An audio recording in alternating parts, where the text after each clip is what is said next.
ದೊಡ್ಡವನಾಗಬಾರದಿತ್ತು. ಅಮ್ಮನ ಮಡಿಲಲ್ಲಿ ಮಲಗುವ ಅವಕಾಶ ಇಲ್ಲವಾಯಿತು. ಅಪ್ಪನ ಬೆನ್ನ ಮೇಲೆ ಕುಳಿತು ಆನೆಮರಿ ಆಟ ಆಡುವಂತಿಲ್ಲ. ವಿದ್ಯಾರ್ಥಿಯಾಗಿ ನಿತ್ಯ ಶಾಲೆಗೆ ಹೋಗುವ ಖುಷಿಯಿಲ್ಲ. ಗೆಳೆಯರೊಟ್ಟಿಗೆ ಕುಣಿದು ಕುಪ್ಪಳಿಸುವ ಮಜಾ ಮರುಕಳಿಸದು. ನನಗೀಗ ಅನಿಸುತ್ತಿದೆ ದೊಡ್ಡವನಾಗಬಾರದಿತ್ತೆಂದು.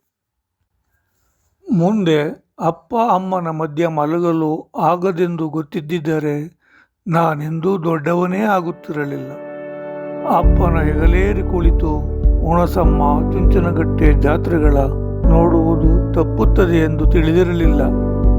ನನಗೀಗ ಅನಿಸುತ್ತಿದೆ ದೊಡ್ಡವನಾಗಬಾರದಿತ್ತೆಂದು.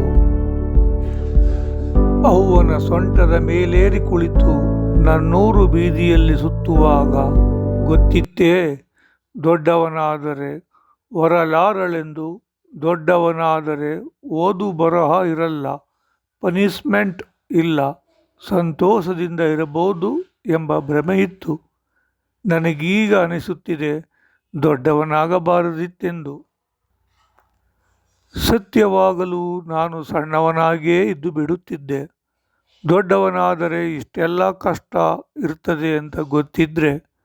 ಕೊರಗಿದೆ ಕೇಳಿದ್ದ ಕೊಡಿಸಿಯಾಡಿಸಿ ಬೆಳೆಸಿದವರ ಯೋಗಕ್ಷೇಮ ನೋಡಿಕೊಳ್ಳೋಣವೆಂದರೆ ಕಾಯದೆ ಹೊರಟೇ ಬಿಟ್ಟರಲ್ಲ ನನ್ನಪ್ಪ. ದೊಡ್ಡವನಾಗಬಾರದಿತ್ತು, ನಾನು ಚಿಕ್ಕವನಾಗಿಯೇ ಇರಬೇಕಿತ್ತು. ಗೊತ್ತಿರಲಿಲ್ಲ ಬಾಲ್ಯದ ಸುಖ ಬೆಳೆದ ಮೇಲೆ ಇರುವುದಿಲ್ಲವೆಂದು. ಸಾಕಿದ್ದಕ್ಕೆ ಅಪ್ಪನಿಗೆ ಒಪ್ಪಿಗೆಯೂ ಇಲ್ಲ, ಒಂದು ಥ್ಯಾಂಕ್ಸೂ ಇಲ್ಲ. ಸಾಕಿದ್ದಕ್ಕೆ ಅಪ್ಪನಿಗೆ ಒಪ್ಪಿಗೆಯೂ ಇಲ್ಲ, ಒಂದು ಥ್ಯಾಂಕ್ಸೂ ಇಲ್ಲ. ನನಗೀಗ ಅನಿಸುತ್ತಿದೆ ದೊಡ್ಡವನಾಗಬಾರದಿತ್ತೆಂದು. ಧನ್ಯವಾದಗಳು.